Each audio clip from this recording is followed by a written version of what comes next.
அனைவருக்கும் வணக்கம். 24/10/2025 நிஃப்டி மற்றும் பேங்க் நிஃப்டி இவர்களுடைய எல்லை மதிப்புகளை பார்க்க இருக்கின்றோம்.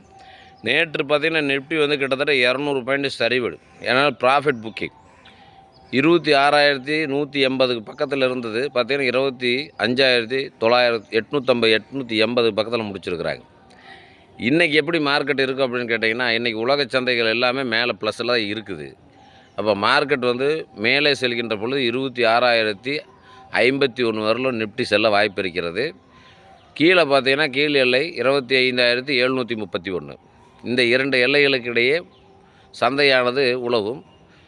இப்போ இதில் மேக்ஸிமம் மேலே செல்வதற்கான வாய்ப்புகள் மிக குறைவாகவே உள்ளன. ஏன்னா ப்ராஃபிட் புக்கிங் இன்றைக்கி இருக்க வாய்ப்பு அதிகமாக உள்ளது. ஆகவே வியாபாரிகளும் முதலீட்டாளர்களும் சற்று கவனமாக செயல்பட வேண்டும். பேங்க் நிஃப்டி பார்த்திங்கன்னா 58,437 மேல் எல்லை, அதாவது ரெசிஸ்டன்ஸ். கீழ் எல்லை சப்போர்ட் பார்த்திங்கன்னா 57,719. இவற்றுக்கிடையே உழவு வாய்ப்பு இருக்கிறது. அதனால் முதல்ல மார்க்கெட் இன்றைக்கி ஆரம்பத்தில் ப்ளஸில் ஆரம்பித்தாலும் இன்றைக்கி முடிகிறப்ப கீழ் லெவலில் முடிகிறதுக்கு வாய்ப்பு இருக்கிறது, அதிகமாக இருக்கிறது. இது என்னுடைய கணக்கீடு மட்டுமே. வியாபாரம் செய்யக்கூடிய நண்பர்கள் தங்களுடைய முதலீட்டு ஆலோசகர்களை அணுகி அதற்கு ஏற்ப தங்கள் கணக்கீடுகளை அமைத்து வியாபாரம் செய்யுமாறு அன்போடு கேட்டுக்கொள்கின்றேன். நன்றி.